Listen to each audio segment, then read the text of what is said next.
All right, what's up, ladies and gentlemen? We are back here again for week number 13 of Pete's Power Rankings. Yes, I hope everyone had a lovely Thanksgiving, friends, family, and most importantly, football. It was a great weekend of games. There are just 6 games left for most teams. Some teams only got 5 games left. There's still a couple of buys out there, but I'm watching 99% of all of these games, taking notes, keeping tabs. I'm ranking all 32 teams from top to bottom. We're pretty much set in our tiers here. We got our bottom tier, our middle tier, and then the top of the pack dogs. But let's get into this real quick. Let's run through my teams that I have are dead. They're dead in the water.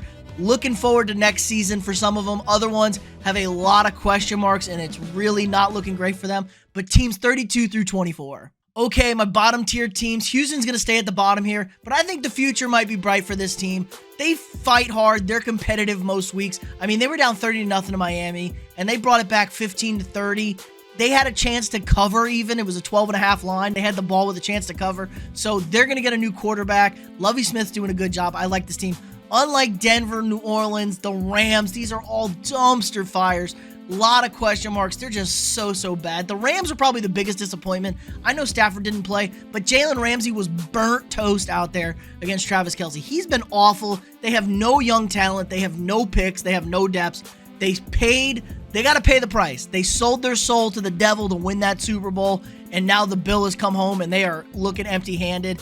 Raiders, nice 2 wins in a row for you. Walk-off, Josh Jacobs was a monster, 303 total yards of offense. Absolutely fantastic day for him. Broke all sorts of records. He had more yards than 6 teams had this week. So the Raiders, 2 in a row, a little bit more positive after Derek Carr broke down at the podium. Maybe Russell Wilson needs to do that in Denver because that's a shit show also. I actually think the Raiders could move up a little bit. They're out of the playoffs, but Josh McDaniels doing a better job here. I think there's just a lot going against this team. But let's get into the middle tier teams here now. 23 through 16 kind of could jostle, not 110% dead, but some of these teams are dead, honestly, if we're being realistic. They're dead in the water, but they're not terrible. Okay, at the bottom here, I got the Green Bay Packers. They look so lifeless. Are we sure Matt LaFleur is a good coach? Because I'm really not. Totally getting destroyed this year. They have no backbone. They're spineless and pathetic. Eagles ran for the most rushing yards that they had since like the 1940s. And we know the Eagles are going to run the football. Absolutely pathetic stuff. They're a terrible second half team. Jordan Love came in, gave him a little spark to get a touchdown for the injured Aaron Rodgers. I say you sit Rodgers the rest of the year. Let's see what Jordan Love has. But again, Aaron's contract really has this team handcuffed. I think they're going to fire Matt LaFleur by the end of next year because I don't think he's a very good coach, and this is not a good football team at all. Browns, nice comeback win, and you're getting Deshaun Watson back. That's a positive note. Jacksonville, loving what I'm seeing from the Jags. Trevor Lawrence, big-time game, making big-time throws, going for 2, balls of steel to beat the Ravens. Really nice. Jags really have a positive future. They got their number 1 quarterback. Giants, a tough stretch here. They look absolutely pathetic, man. They got bitch slapped in the second half against Dallas. They're just really not a good football team. The injuries are starting to pile up, and we're really starting to see how limited they are. If they can only run the football, they really can't throw it. So I think the Giants might find themselves free-falling here the next few weeks. They got the Commanders twice, the Vikings, the Eagles still to play. So not good shape for the Giants here towards the end of the season. They could be on the outside looking in. Detroit, tough loss at home on Thanksgiving, but Detroit just loses those games. But they play hard. So let's get into the juicy stuff here. Your top 15. That's what everyone came here for. You know, you see Seattle fell out of the top 15. A little bit surprising. You'll be surprised with some of these shakeups. A lot of mediocre teams at the bottom here. We pretty much know who our top dogs are. But before we get into it, drop a quick like on this video. Hit that thumbs up button. Subscribe to the channel if you're not already. New videos every single weekday. But let's get into it. Number 15, still really good defense. And the offense showed some real signs of life.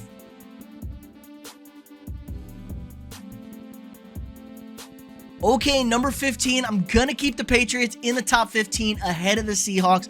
I'm going to drop them down 2 spots. Thursday night at Minnesota, tough game, tough place to play, especially after Minnesota came off of trouncing by Dallas at home. You knew the Vikings were going to be ready to play. A little bit concerning, though. That defense gave up 33 points to the Vikings. I know they gave up a kick return, but defensive special teams is what Bill Belichick and his teams live on, and they were horrendous against Minnesota. Crucial penalty running into the punter to give Minnesota a first down on their game-winning touchdown drive. And normally Belichick makes you play with one hand tied behind your back. He did not take away Justin Jefferson at all. The man cooked him all night long, so that was really strange for them. But hey, Mac Jones in the offense, I know the Vikings defense isn't very good as far as yards and points, but he looked like an NFL quarterback. It was kind of amazing. Threw for well over 300 yards, couple of scores. It was really nice to see the offense working there. Didn't really stick to the run. I think they could have ran all over Minnesota on top of it. So a good game from the offense, just very uncharacteristic mistakes. I think the Patriots bounce back here. They're still going to have to claw and fight their way to find a playoff spot, and I don't know if they're going to be able to do it. But for now, here at 15.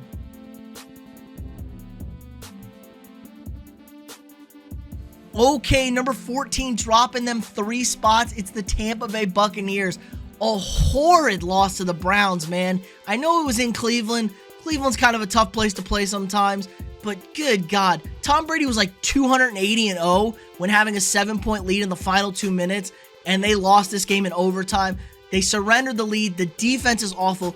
I'm really not sure Todd Bowles is a good coach. I know we were feeling good about Todd Bowles coming in this year because he was not completely incompetent with the Jets, but man, they seem to make critical mistake after critical mistake in big-time football. They're also coming off a bye, and they're going to lay that performance out there. Just not good at all from the Buccaneers. I'm really disappointed in Tampa Bay, but guess what? They're still in first place. They can still figure some shit out. They're still probably going to win this awful division, but for now, they're number 14, and we know how it goes. Tom Brady in the playoffs. You don't ever want to face him, but really, what does this team do better than any of these teams in front of them? I don't think anything.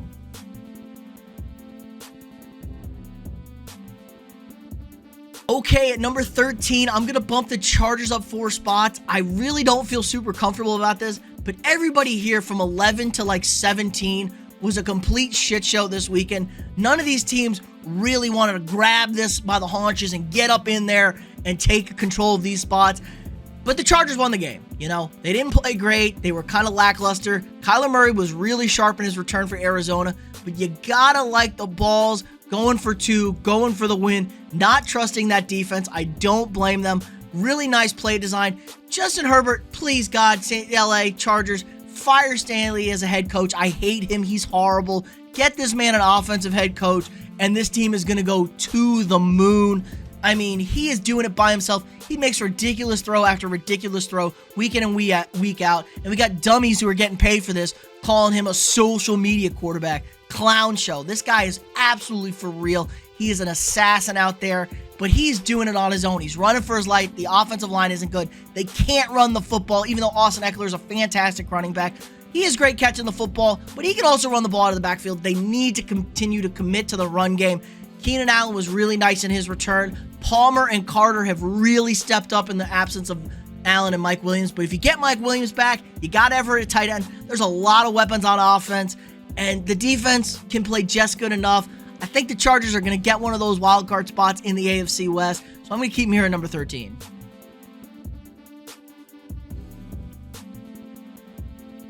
Okay, number 12, the Washington Commanders, one of the hottest, if not the hottest team in football. They have the best record in the NFL since week 6. They are 6-1. Their only loss coming to the Cardiac Kids, the Minnesota Vikings, who they were up double digits on in the fourth quarter. Other than that, fantastic. They've won 6 out of 7. Really could be 7 in a row with Taylor Heineke at quarterback. He's officially been named the starter. This team just finds ways to win games. They're not ugly. They're ugly. They're not pretty. They grind out wins. Brian Robinson, his first career 100-yard game, really awesome to see. And he broke out the big hat, man. Big hat's now in style after his post-game interview and conference, breaking out the big hat. I like this team. They're going to get Chase Young back. The defense is solid. They get after opposing quarterbacks. And there's something about Heineke, man. He's got a little belief, magic. He gets the balls. They won this game. Atlanta's going in, and the ball gets tipped up at the line, and they make an unbelievable play for the interception to save the game. They got a lot of good juju, the Commanders. It just shows you how good the juju is for the Vikings. The balls are bouncing their way. They're officially in the last wild card spot, and they get the Giants twice their next 2 games. They're at the Giants, get a bye, and then get the Giants at home. So Washington could really grab hold of one of those wild card spots these next few weeks. So I like this team. We're going to put them at 12 for now, though.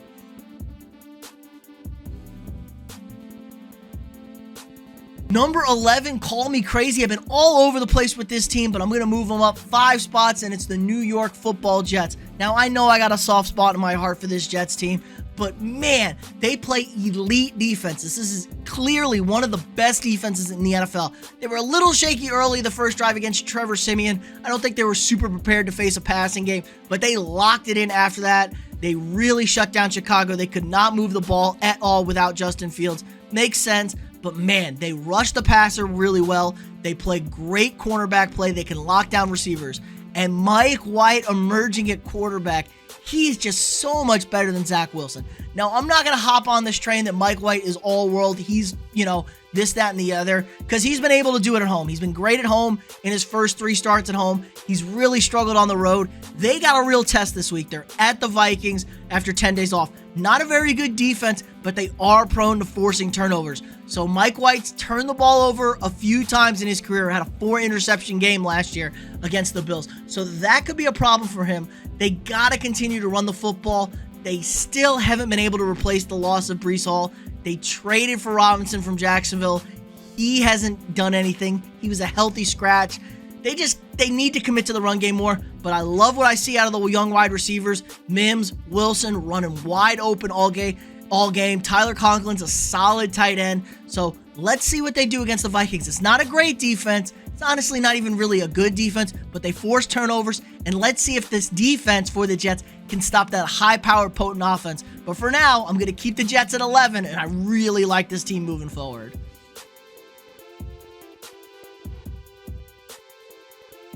Okay, I'm going to keep Tennessee here at 10. Man, this is a really interesting football team. They are so well coached by Mike Vrabel. I don't think they're super talented, but I like what I see out of the young rookie wide receiver Treylon Burks. He's been healthy the last few weeks after missing quite a bit of time to start the season, and he's been awesome, really helping them out in the passing game. He's got a lot of effort, high energy guy, recovered a fumble after a 70-yard screen play, and Derrick Henry fumbles at the 2-yard line. He jumps on the ball in the end zone to give the Titans a touchdown. They just ran into a better team. The Cincinnati Bengals are a fantastic team. They played them really tough down to the wire. Bengals squeak out of there with a 1-score win. So I like this Tennessee team. I'm not going to drop them out of the top 10. I'm going to keep them here at 10. Like I said, we know what their limit is, but they're going to win that division, so they're going to get a home playoff game.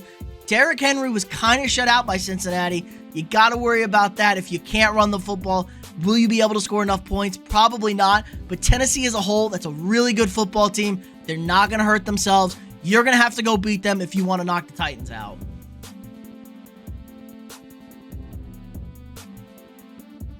Number 9, I'm going to drop the Ravens 3 spots here. They're the only team, I repeat, the only team in NFL history to not be 11-0 when having a double-digit lead in all 11 games. 3 other teams before them, double-digit lead in all of their first 11 games, all 11-0. The Ravens, 7-4. That's all you need to know about this football team. They cannot hang on to leads. They pull off the gas, and I don't know what it is about the offense. I don't know if it's Harbaugh. The defense, nobody plays together. When things start going bad, they just spiral out of control. And it starts with the head coach, but it also starts with your quarterback, Lamar. Nobody is going to be an idiot franchise like the Cleveland Browns and just hand out $200, $300 million fully guaranteed contracts to criminals, or people that are accused of being a criminal. So let's not think you're getting this contract from the Ravens. And dude, I'm telling you, I've been telling him to prove it, and he hasn't. You can't lose that game to the Jaguars. And then he made kind of a fool of himself, clapping back at some yokel on Twitter. Dude, you can't respond like that if you want to get that guaranteed contract. You're supposed to be the franchise quarterback for a multi-billion-dollar franchise. You don't say shit. I know it's not fun. I know it's lame. But when you're the top quarterback, you got to act like the top quarterback. So I really don't like this from the Ravens. They go long stretches of the game without doing anything on offense. The defense will do okay, and then as soon as the defense starts to spiral, it just falls apart. So I'm going to put the Ravens here at 9. I don't think they're winning this division. I think Cincinnati's jumping them. They just can't hold on to leads, and they're not getting any better than it. So for now, number 9, Baltimore.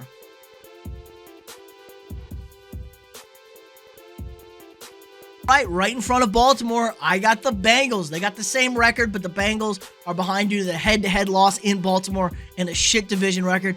Bengals are humming. That was a really tough, physical win in Tennessee. Tennessee's a good football team, at home especially, and the Bengals grinded that out. They played physical football on defense. They shut down Derrick Henry in the run game, did a really nice job, and when Joe Burrow needed to be Joe Burrow, he was a really efficient game. Only had one touchdown, but threw for over 300 yards. T. Higgins with the one-on-one mouse for the win. And let's not forget, they do not have Joe Mixon this week. Samaje Perine was a really solid fill-in. They pounded the rock really good, which I like to see, but Joe Mixon's the better back. And they haven't had Jamar Chase. Jamar Chase is coming back. They've won 3 in a row. They're 7-4. The Bengals are trending up. We got a great matchup with them and the Chiefs this weekend. Should be a lot of fun. I'm really excited to see the Bengals moving forward, and they're one of the few teams, I believe, that can go into Arrowhead in the postseason, and if they play their best ball, can beat the Chiefs. So for right now, keep them at 8, but I'm really liking the Bengals a lot.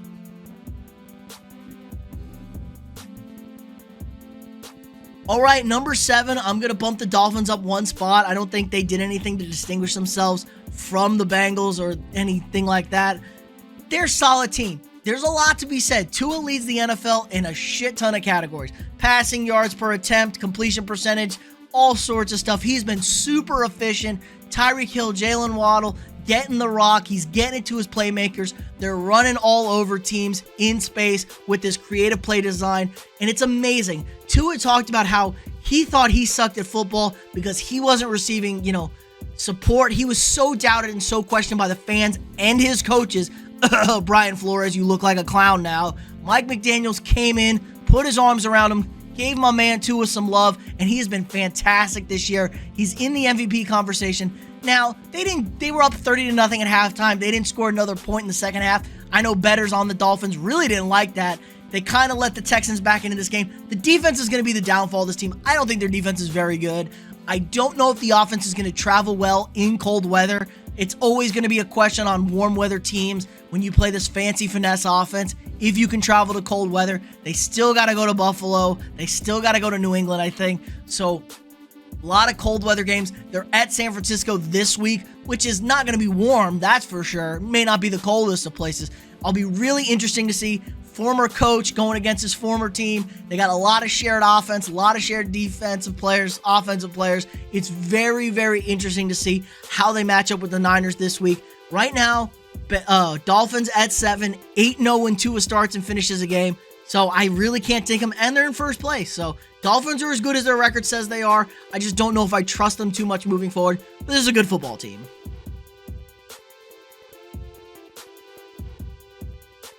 All right, at number 6, I'm going to bump my Vikings up 1 spot. Also, really big bounce back game after getting absolutely mollywopped against the Cowboys. It was predictable they would lose to the Cowboys, but you really didn't want to see it the way they did. You would have much preferred another close game that the Viking fans are growing all too accustomed to. And they played New England right down to the wire, as always. The defense, man, that's the big question mark with this team. The defense and the offensive line. Offensive line managed to rise to the occasion. Patriots pass rush was not able to generate any sort of pressure. I think they only had 1 sack in the game. Matthew Judon was 0. So really good job missing their all-world left tackle, Christian Darrisaw. Good job by the Vikings offensive line. Defense was horrible. They gave up 1,000,000 yards and 1,000,000 points to Mac Jones in the worst offense in football. Maybe the second worst offense behind Denver, but still, a really bad offense. Vikings offense, though, you Swiss cheese carved up a Bill Belichick defense. That's big, boys. Second highest completion percentage against a Bill Belichick defense in his entire tenure in New England. That's unbelievable. And let's not sleep on it. Kirk Cousins in primetime, 299, 3 tutties, did have a pick, but still a fantastic performance. And Justin Jefferson's the best receiver in football. I don't care what people say. He's elite. The team is going to lose because of the defense, but they're going to be hosting at least 1 playoff game. If they can win, they're hosting a second one. They got a 2-game lead at the 2 seed. Probably not going to get to the 1 seed, and their division's all about racked up. So I'm going to keep the Vikings here at 6.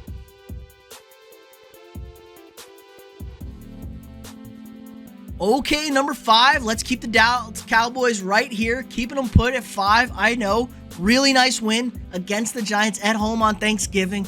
Another pretty efficient game for the team. They were really shit in the first half. They were losing that game at halftime 13-7, but really came out strong in the second half. 21 unanswered points. Really made the Giants uncomfortable. The pass rush got locked in. The offense started running the ball. They started spreading the ball around a lot to the tight ends. Dak loves going to his tight ends. So really a nice, well-rounded performance by the Cowboys as a whole. Knock out the Giants in contention of catching them in the division. They got 2 wins against them. So any game lead they have, it's really at an extra one with the 2 head-to-head wins. They don't have a hard schedule. I told everybody coming up, the Cowboys are going to roll off a bunch of wins to close this thing out. The hardest thing is they're going to go on the road for their first playoff game, and they're probably going to Tampa Bay. Now, you say what you want about Tampa, but it's Tom Brady in the playoffs, and they've already beaten them this year. I know it was week 1.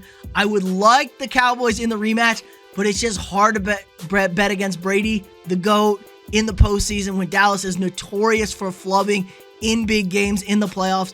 But the road to the Super Bowl is all going to be on the road for the Cowboys. They're not going to catch the Eagles, most likely. So they're a good team, but they're just going to have a tough road moving forward.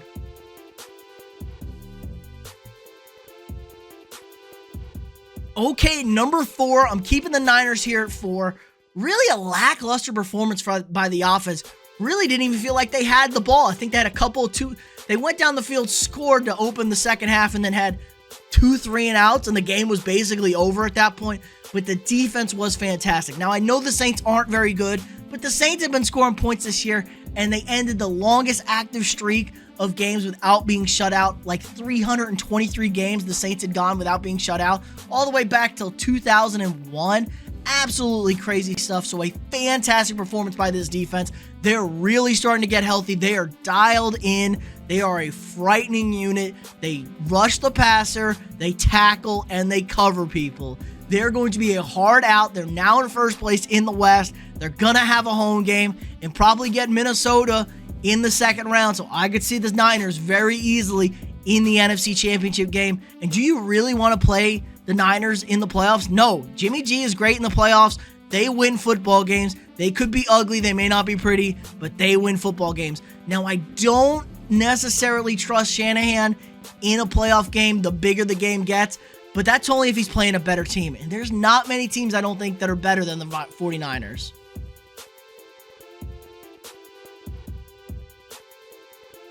Okay, we're keeping put here at number 3, the Buffalo Bills.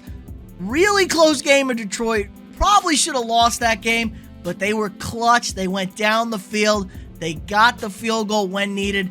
It's nice to see the Bills finally win some postseason games. Another red zone turnover by Josh Allen. Very concerning. This is a super good football team. They're super talented, but they're sitting in second place. They're still chasing the Dolphins. The good news is the Dolphins do have to go to Orchard Park in Buffalo. It's not going to be pretty weather, but they've pretty much thrown away the 1 seed in the AFC. It's going to be the Chiefs to lose. So they're going to have a couple home games, but they got to go on the road. I just don't know if I trust this team in a big game. All the big games are usually close. I mean, we're talking 95+% of the time you're in a close game. The later you go in the postseason, very rarely do you see blowouts. And the Bills just aren't very good in these close games. They're getting better, but I think that's going to be the ultimate factor that keeps them out of winning a Super Bowl. So I'm going to keep the Bills here at number 3.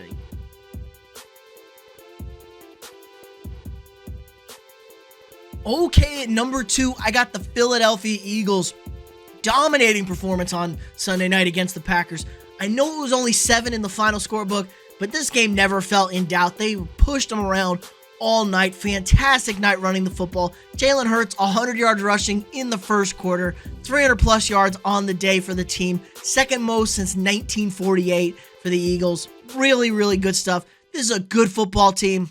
They're getting healthier. They're really starting to come into form. The only question is, do I trust them in the playoffs? They have very little experience. 1 game last year, and they faced some adversity the last few weeks, and they've responded okay, but it hasn't blown me away how good they've been in late in games. They've gotten 2 wins out of the 3, so that's a positive sign. They're going to be hosting throughout the NFC playoffs. It looks like they're going to get the 1 seed. They got a 2.5 game lead on the Vikings. 1.5 game lead on the Vikings, but really hard for the Vikings to catch them, essentially, with that head-to-head win. So the Eagles probably going to be hosting. They can run the football. They can throw the football. They play good defense. That always travels well. They're not going to be on the road, but it plays well in the bad weather. But I'm going to keep them here at 2. I just don't trust them maybe in the biggest of situations, in the best games.